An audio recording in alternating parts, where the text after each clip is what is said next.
نظر کے بارے میں پوچھیں. نظر کہ گاؤں میں لوگ کہتے ہیں کہ کوئی بھی نئی چیز لو تو نظر لگتی ہے.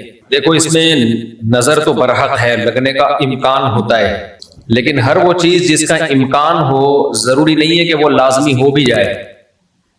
امکانات کی دنیا تو بہت بڑی ہے نا، اس میں افراط اور تفریط ہے. کچھ لوگ تو ایسے ہیں جو نظر کے وجود ہی کو نہیں مانتے، وہ کہتے ہیں نظر سرے سے لگتی ہی نہیں ہے.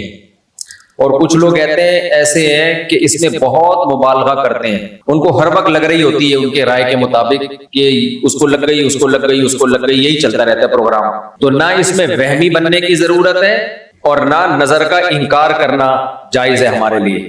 جو لوگ نظر کا انکار کرتے ہیں نا، وہ ہیں سیکولر لوگ، لبرل لوگ جو شریعت کو نہیں مانتے.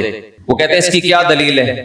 بھائی ہمارے پاس دلائل مشاہدہ بھی دلیل ہوتی ہے، لیکن وحی خود دلیل ہے ہماری نظر میں. وحی جب نبی صلی اللہ علیہ وسلم نے بتا دیا کہ العین حق، نظر برحق ہے، تو ہمارے لیے یہ بھی ایک دلیل ہے. اب کوئی رسول کو مانتا ہی نہ ہو، اللہ کو مانتا ہی نہ ہو، تو وہ نہ مانے گا، اس کا ہیڈیک ہے. ہم کوئی سائنسدانوں کو مجبور تھوڑی کر رہے ہیں کہ آپ نظر کو مانو. سائنسدان جنت مانتے ہیں کہ جنت ہے؟ جواب دینا. سائنسدان مانتے ہیں موت کے بعد دوبارہ زندگی ہے. یہ سائنس کا ٹاپک ہی نہیں ہے بھائی، سائنس یہاں تک پہنچی نہیں ہے. تو نظر تو برحق ہے، کوئی بھی اچھی چیز ہو، کوئی بھی بہت ہو، تو اس میں چانس ہوتا ہے کہ نظر لگ جائے. نبی صلی اللہ علیہ وسلم نے فرمایا اگر کوئی چیز تقدیر پر غالب آ سکتی تو وہ نظر ہوتی، اور نظر اونٹ کو ہانڈی تک پہنچا دیتی ہے. اچھا والا اونٹ ہوتا ہے، نظر لگی گیا. آپ نے دیکھا ہوگا بڑے بڑے اونچے کٹے بیل لوگ لے کر آتے ہیں بقرعید کے دنوں میں، بعض دفعہ نظر لگتی ہے دھڑام سے گر جاتے ہیں، بعض دفعہ ویسے ہی گر جاتے ہیں غربت مہنگائی سے متاثر ہو کے، لیکن بعض دفعہ نظر بھی لگتی ہے. تو ہمارے پاس جو نظر کے برحق ہونے کی دلیل ہے وہ رسول اللہ صلی اللہ علیہ وسلم کا قول. اسی وجہ سے یعقوب علیہ السلام نے جب اپنے بیٹوں کو مصر بھیجا تو خوب لمبے خوبصورت بیٹے تھے، تعداد میں بھی زیادہ تھے، تو ان سے کیا فرمایا؟ لا تدخلوا من باب واحد وادخلوا من ابواب متفرقہ. اے میرے بیٹو، ایک دروازے سے داخل نہ ہونا، متفرق دروازوں سے داخل ہونا. کیونکہ ایک ہی گیٹ سے جب جائیں گے نا، ایک باپ کے 11 بیٹے اتنے خوبصورت اور لمبے لمبے اور خوبصورت جوان، تو لوگ بولیں گے یار کیسا خوش قسمت باپ ہے جس کے 11 بیٹے ہیں. سمجھتے ہو کہ نہیں سمجھتے؟ آج کل تو فیملی پلاننگ نے نظر کا چانس ہی ختم کر دیا. 2 بچے ہوتے ہیں وہ بھی اچھے نہیں ہوتے. تو یہاں قرآن سے بھی ہمیں، حدیثوں سے بھی پتہ چلتا ہے کہ امکان ہے. لیکن ایک بات یاد رکھو، دنیا میں یہ بہت امپورٹنٹ بات ہے، کاش اس کو سمجھ جاؤ. یہ تجربوں کا نچوڑ ہے جو میں آپ کے سامنے پیش کر رہا ہوں. امکانات کی بیس پہ یقینی دعوے کرنا یہ تمام گمراہیوں کی بنیاد ہے. جادو کا بھی امکان ہوتا ہے، کسی پہ جادو ہو جائے، ہزاروں میں کسی ایک پہ، لیکن روحانی عامل کے پاس جب آپ جاؤ گے کہے گا آپ پہ بھی جادو، آپ پہ بھی جادو، آپ پہ بھی جادو، آپ پہ بھی جادو. جب آپ کرو گے نا کہ بھائی مجھ پہ جادو کیسے ہے، کہے گا کیا جادو برحق نہیں ہے؟ سمجھ میں آ رہی ہے بات؟ ڈاکٹر یہ بدماشی کبھی نہیں کرتا. آپ ڈاکٹر کے پاس جاؤ، آپ کے گردے میں پین ہو رہا ہے، وہ چیک کرے گا کہ گیس کا پین ہے یا پتھری کا پین ہے، کیونکہ ڈاکٹر اس کا علم ہے باقاعدہ. وہ کبھی یہ نہیں کہے گا کہ پتھری ہے، بس تکا مار دیا. بھائی ڈاکٹر صاحب پتھری کا پین کیوں ہے؟ تو وہ جواب میں کہے کیا گردوں میں پتھری ہوتی نہیں ہے کیا؟ آپ بولو گے ہوتی تو ہے، میرے ہے یا نہیں ہے مجھے تو یہ تو بتاؤ. حالانکہ گردوں میں پتھری ہونے کا جتنا چانس ہے نا، جتنی پرسنٹیج 100 میں، جادو کی اس سے بھی کم ہے. ہزاروں میں کسی ایک پہ ہوتا ہے جادو. لیکن عاملوں کے پاس جب آپ جاؤ، یہاں الحمدللہ کچھ عامل ہیں جو میرے خلاف ایک فل پروپیگنڈا شروع کیا ہوا. اتنی خوشی ہوتی ہے مجھے، میں آپ کو بتا نہیں سکتا. جب عامل میرے خلاف بولتے ہیں اتنی خوشی ہوتی ہے، اور میں کہتا ہوں کمبختو تمہارے پاس جادو، چڑیل، جن، بھوت، تم میرے خلاف بولتے کیوں؟ نقصان پہنچا دو یار. تو اس سے ان کا کمزور ہونا اور ثابت ہو جاتا ہے کہ یہ ان تلوں میں تیل نہیں ہے. خیر میں نظر کے موضوع کو مکمل کروں، کیونکہ روحانی عاملوں کی بات آتی ہے تو مجھے ان کے خلاف بولنے میں سا خون بڑھتا ہے میرا، ایک دم جوش میں آ جاتا ہوں. ایسا لگتا ہے کچھ نہیں بھی کھایا ہو پاور آ جاتی ہے باڈی میں. ان کے خلاف بولنے میں مزہ بہت آتا ہے. صرف مسجد کا تقدس ہے، باہر آؤ تو اس طرح نہیں بولوں گا، انگلش میں بھی گالیاں دوں گا، پنجابی میں بھی، اردو میں بھی. یہاں بڑے بڑے عامل ہیں جو بڑے پنپ رہے ہیں، اور ہمارے بڑے بڑے مولانا جا کے نا ان کو پروموٹ کر رہے ہیں، بے شرموں کو، ان بے غیرتوں کو. خیر فی الحال اتنی گالی کافی ہے. تو اچھا میں کیا کہہ رہا تھا یار، عاملوں کی ٹاپک آتا ہے تو اتنی خوشی ہوتی ہے. جی نظر کی بات کر رہا تھا میں. تو نظر میں جو ہے نا لگنے کا چانس ہوتا ہے، یہ ہے، لیکن چانس سے فائدہ اٹھا کے ہر ایک کو یہ کہنا کہ تم پہ جادو ہے، تم پہ نظر ہے، تم پہ یہ ہے. ڈاکٹر یہ کام نہیں کرتا. شوگر کا چانس ہوتا ہے آپ کو کہ شوگر ہے، لیکن یہ تو نہیں کہ ڈاکٹر جب تک کمپلیٹلی تحقیق نہ کر لے، ڈاکٹر نہیں کہے گا تمہیں شوگر ہے، تمہارے گردوں میں پتھری ہے، تمہارے پیٹ میں یہ مسئلہ ہے. حالانکہ امکانات تو ہوتے ہیں، لیکن آپ یہ جو ڈرامے باز لوگ ہیں نا، روحانی عامل، ان کے پاس جاؤ گے نظر ہی لگی ہوئی ہے آپ کو. لازمی کیا لگی ہے؟ کیونکہ جب کسی کے پاس کوئی فن نہیں ہوتا، علم نہیں ہوتا، تو وہ سب کچھ جانتا ہے. پھر سمجھ رہے؟ ڈاکٹر کے پاس علم ہوتا ہے کڈنی کا، لہذا تحقیق کرے گا، 100 میں 2 کو کہہ دے گا تیرے گردے خراب ہیں. عاملوں کے پاس چونکہ جن چڑیل بھوت کا علم ہوتا ہی نہیں ہے، لہذا ہر ایک پر جن بھی ہے، چڑیل بھی ہے، اور بھوت بھی ہے، اور نظر بھی ہے، اور موکل بھی ہیں، اور ہمزاد بھی ہیں، اور پتہ نہیں کیا کیا ہے ڈرامے بازی. سمجھتے ہو؟ جب ان کو بولو کہ کیا دلیل ہے، تو بھائی امکانات کی دنیا میں امکان کہ فلانے پہ لگ گئی تھی، فلاں پہ لگ گئی تھی، تو خوب سمجھ لو امکانات کی بیس پہ یہ کہنا کہ ابھی دیکھو ایک مولانا صاحب کا کلپ آیا، انہوں نے کہا کہ نبی صلی اللہ علیہ وسلم نے فرمایا کہ ہر بیماری کی دوا اللہ نے رکھی ہے دنیا میں، یہ صحیح حدیث ہے. پھر انہوں نے ایک دوا بتائی کہ یہ شوگر کی بہترین دوا ہے. بھائی آپ ڈاکٹر ہو، آپ سائنٹسٹ ہو، کہہ رہے میں نے یہ کہیں سے نکالی ہے. ڈاکٹر کہہ رہے ہیں شوگر ایک اسٹیج پہ پہنچنے کے بعد لا علاج ہے، یہی کہتے ہیں نا ڈاکٹر.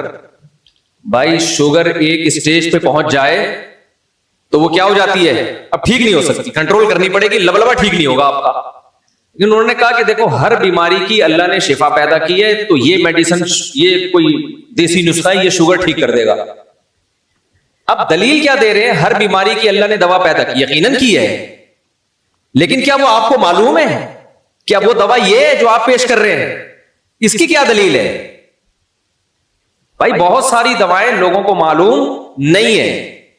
تو اب یہ سمجھیں کہ 2 انتہائی میں جلدی سے کمپلیٹ کروں اس موضوع کو، کہ نظر لگنے کا چانس ہوتا ہے، لیکن یہ نہیں ہے کہ جو بھی کوئی اچھی چیز ہوگی، کچھ بھی ہو جائے، اس کو نظر ہی لگی ہے. تو یہ وہم کی دنیا سے باہر نکلنا چاہیے. جو سیکولر لبرل لوگ ہیں جو نظر کا بالکل انکار کرتے ہیں، وہ کہتے ہیں فلاں فلاں پہ کیوں نظر نہیں لگی، وہ اتنے ہینڈسم، اتنے خوبصورت لوگ ہیں، فلاں کی آواز اتنی اچھی، ان پہ نظر کیوں نہیں لگی. تو اب اصول سمجھیں، نظر لگنے کے لیے علماء نے قاعدہ ضابطہ بیان کیا ہے، جو چیزیں مشہور ہوتی ہیں نا ان کو اکثر نظر نہیں لگتی.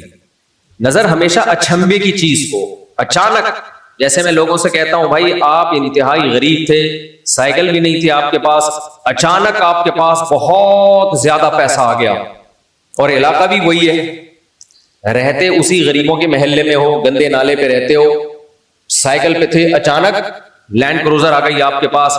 یہ جو اچانک والا کام ہوا ہے نا، اس میں نظر لگنے کا چانس ہوتا ہے. سمجھ میں آ رہی ہے بات؟ اب دیکھو یعقوب علیہ السلام کے بیٹے مصر میں ان کے ساتھ ہی رہتے تھے، سوری مصر میں نہیں، شام میں ساتھ رہتے تھے. وہاں یعقوب علیہ السلام نے نظر سے بچنے کا یہ والا اہتمام ہمارے علم میں نہیں ہے کہ بچوں کو کہو دروازے سے الگ الگ جایا کرو، ایک ہی دروازے سے. لیکن جب مصر جا رہے ہیں نا، اجنبی جگہ ہے، وہ لوگ یعقوب علیہ السلام کے بیٹوں سے مانوس نہیں ہیں. وہاں یعقوب علیہ السلام نے کہا ایک نئی جگہ پہ جا رہے ہو، اچانک اتنے بیٹے جب لوگ دیکھیں گے نا خوبصورت، وہاں چانس ہے. تو اس سے پتہ چلتا ہے کہ اپنی نعمت کو آہستہ آہستہ ایکسپوز کرنا چاہیے. سمجھتے ہو کہ نہیں سمجھتے؟ آہستہ آہستہ کیا کرنا چاہیے؟ پہلے پہلی ہو، پھر دوسری، استغفر اللہ، یعنی آہستہ آہستہ. ایک کمارا آدمی جس کو کوئی رشتہ نہیں دے رہا، اچانک 4 بیویاں لے کے گھوم رہا ہے، تو چانس ہوتا ہے اس کے نظر لگنے کا. اس لیے ایک دم سے نہیں، تھوڑا تھوڑا آہستہ آہستہ. پہلے ایک پہلی ہوگی، دوسری میں کچھ پٹو گے، تھوڑی بےزتی ہوگی، تھوڑی عزت ہوگی، کچھ لڈو، کچھ گالیاں مل جل کے، پھر تیسری. تو اس طرح کر کے چلانا، ٹھیک ہے؟ تو اچانک کوئی نعمت آتی ہے تو اس پہ نظر لگنے کا چانس ہوتا ہے. دوسری بات یہ ہے کہ نظر سے بچنے کے لیے جو نبی صلی اللہ علیہ وسلم نے دعائیں بتائی ہیں، ان دعاؤں کا اہتمام کرنا چاہیے. اعوذ بکلمات اللہ التامہ من کل شیطان وہامہ ومن کل عین لامہ، یہ دعا پڑھنی چاہیے. اور اپنی نعمت کا اظہار ان لوگوں کے سامنے کرنا چاہیے جو آپ سے محبت کرتے ہیں، وہ خوش ہوں گے.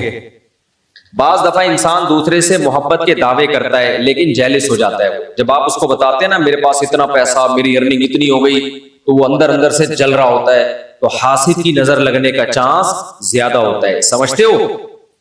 تو اپنی نعمت ہر ایک کے سامنے نہیں بیان کرنی چاہیے. بعض دفعہ اپنی نظر بھی لگتی ہے انسان کو, تو خود پسندی میں عجب میں مبتلا نہیں ہونا چاہیے. جب بھی کوئی نعمت ہو آدمی کیا کہے, اللہ کی دین ہے بھائی, میرا کمال نہیں ہے. کس کی دین ہے؟ یہ اللہ کی دین ہے. تو ان چیزوں کے اہتمام سے نظر کا چانس کم ہو جاتا ہے. باقی عاملوں کے پاس نہ نظر کا کوئی علاج ہے سوائے مسمرزم کے. دماغ کو کنٹرول کر کے کچھ الٹی سیدھی چیزیں آپ کی کھوپڑی میں ڈال دیتے ہیں, تو اس سے آپ سمجھتے ہو کہ میں ٹھیک ہو رہا ہوں. ٹھیک نہیں ہوتے, آپ مینٹلی تھوڑا سا کیا ہو جاتے ہو, مطمئن ہو جاتے ہو. اور ان کا اپنا دماغ بھی خراب ہوتا ہے, آپ کا بھی دماغ خراب کرتے ہیں. سمجھتے ہو؟ اچھا, میں جب عاملوں کے خلاف بولتا ہوں لوگ کہتے ہیں یہ 2 نمبر عاملوں کے خلاف ہے. بالکل غلط بات. میں 1 نمبر عاملوں کے خلاف, یہ ذہن میں رکھو. 2 نمبر کو تو میں لفٹ ہی نہیں کراتا. میں ان عاملوں کے خلاف ہوں جن کو علماء بزرگان دین سمجھتے ہیں کہ بہت بڑی پہنچی ہوئی چیز ہے یہ. میں ان کو 2 نمبر سمجھتا ہوں. یہ کخ بھی نہیں کر سکتے. سمجھتے ہو؟ یہ کچھ بھی نہیں کر سکتے, چاہے امریکہ میں ہو, چاہے جاپان میں ہو, چاہے پاکستان میں ہو, چاہے کراچی میں ہو, چاہے پنجاب میں ہو, سب ایک جیسے ہیں. تو اس لیے اپنے آپ کو بچاؤ ان فضول لوگوں سے. اچھا بھائی, حضرت محمد صلی اللہ علیہ وسلم پر جادو کے اثرات سے متعلق اہل سنت کا کیا عقیدہ ہے؟ نبی پر جادو ہوا تھا, بخاری مسلم سے ثابت ہے, لیکن ہوا کیوں تھا؟ آپ کہیں گے نا ایک طرف تو آپ کہہ رہے ہیں جادو اتنے آسان نہیں ہے, ہزاروں میں کسی ایک پہ, تو پیغمبر پہ ہو گیا. دیکھو کچھ چیزیں نبی صلی اللہ علیہ وسلم کے ساتھ ایسی ہوئی ہیں جن میں کوئی حکمت تھی. یہودی آپ کو جادوگر کہتے تھے, جادوگر جادوگر. اللہ نے تھوڑا سا اثر ہونے دیا تاکہ یہودیوں کو الزام لگانے کا موقع نہ ملے. جادوگروں پہ جادو کا اثر نہیں ہوتا, تو تھوڑا سا اثر اللہ نے ہونے دے دیا. اتنا اثر کہ آپ کبھی کبھار بھولنے لگے کچھ چیزیں, کچھ کام کیا ہوتا آپ کو یاد نہ ہوتا. اس سے زیادہ اثر نہیں ہوا آپ کے اوپر. اور یہ اثر اس لیے اللہ نے ڈالا تاکہ لوگوں کو یقین آ جائے آپ بشریت میں کامل ہیں اور آپ جادوگر نہیں ہیں. اصل مقصد یہ الزام کی نفی تھی. اگر یہ اتنا آسان ہوتا تو ابو بکر پہ کیوں نہیں ہو گیا میرے بھائی, حضرت عمر پہ کیوں نہیں ہو گیا, حضرت عثمان پہ کیوں نہیں ہو گیا, سیدنا علی پہ کیوں نہیں ہو گیا؟ یہ تو ایک تماشا بنا لیتے لوگ. فرعون کے موسیٰ علیہ السلام کے مقابلے میں جادوگر آئے ہیں. آپ لوگ کو آواز صحیح آ رہی ہے؟ گونج تو نہیں رہی ہے آواز؟ مجھے تو گونج رہی ہے آواز. بھائی موسیٰ علیہ السلام کے مقابلے میں جادوگر آئے. قرآن کہتا ہے یخیل الیہ من سحرہم انہا تسعی.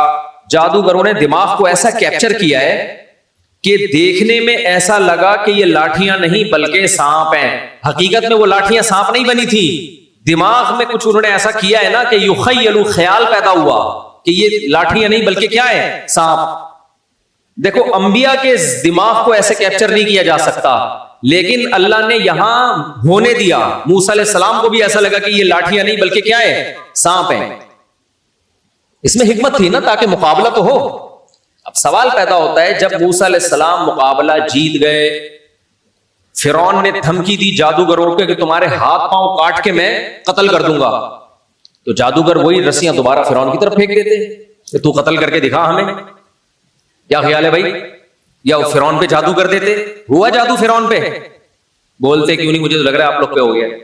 نہیں ہوا نا فرعون پہ جادو. بھائی جادوگر ہزاروں جادوگر تھے, سینکڑوں تو تھے ہی. انہوں نے سوچا کہ یار تو ہمیں دھمکی دے رہا ہے, انتر منتر کلی کل انتر ہو جا منتر چھو. یوں کرتے فرعون ٹیڑھا ہو جاتا. فرعون کی ساس کو کچھ چیزیں سکھا دیتے. کیا خیال ہے؟ جٹھانی فرعون کی زوجہ جو تھی حضرت آسیہ رضی اللہ عنہا, ان کو کہہ دیتے کہ تم اپنی ساس سے کچھ کروا دو یا جٹھانی سے, وغیرہ وغیرہ جو بھی ہے. تو ایسا نہیں ہوتا بھائی. فرعون نے دھمکی دی اور ہاتھ پاؤں کاٹ کے ان سب کو شہید کر دیا. کچھ بھی نہیں ہو سکا. ایسا نہیں ہوتا. جادوگروں کو ایک ماحول چاہیے, اسی میں وہ سب کچھ کرتے ہیں. تو یہ ہم سے زیادہ کمزور ہوتے ہیں, ان سے ڈرنے کی بالکل ضرورت نہیں ہے.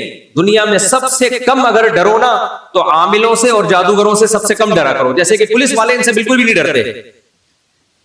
اکثر آپ نے دیکھا ہوگا ریڈ پڑتی ہے نا پولیس والوں کی عاملوں کے پاس, تو پولیس والے جاتے ہیں, پولیس میں جو گٹکا کھانے والا ہے نا وہ اٹھا کے لے آتا ہے عامل کو, تھانے میں بند کر دیتا ہے. عامل اس کا کچھ بھی نہیں بگاڑ سکتا. سوچو جو عامل ایک گٹکا کھانے والے پولیس والے کے سامنے کچھ نہیں کر سکتا, وہ اس عامل کی پوری ٹیم کو اٹھا کے لاک اپ کر دیتے ہیں یہ لوگ. وہ سنگدل محبوب تمہارے قدموں میں کہاں سے لا سکتا ہے؟ وہ سنگدل محبوب تمہارے قدموں میں کہاں سے لا سکتا ہے؟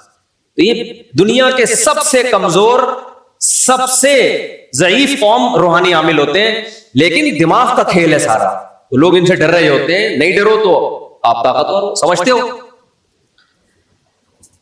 آج مجھے ایسا لگ رہا ہے گلوکوز کی 3 بوتلیں چڑھا لی میں نے. عامل کے خلاف بولتے ہیں کیونکہ عامل میرے خلاف بہت سرگرم ہو گئے ہیں آج کل. ابھی علماء کا ایک وفد گیا کسی عامل کے پاس، وہ وفد پہلے میرے پاس آیا، گپ شپ ہوئی، بیٹھے، میں نے ان کو رات کو کھانے کی دعوت دی. انہوں نے کسی سے ملنے جا رہے تھے، مجھے نہیں پتا کسی عامل کے پاس گئے. اس عامل نے میرے خلاف اتنا بولا کہ انہوں نے میری دعوت ہی کینسل کر دی کہ یار یہ مفتی صاحب تو 2 نمبر ہے معاذ اللہ. انہوں نے اپنی طرف سے اس عامل کی باتوں میں آ کے، تو جب انہوں نے کسی نے مجھے بتایا، میں نے کہا اچھا ہے اللہ نے تمہاری قسمت میں یہ عامل رکھے ہوئے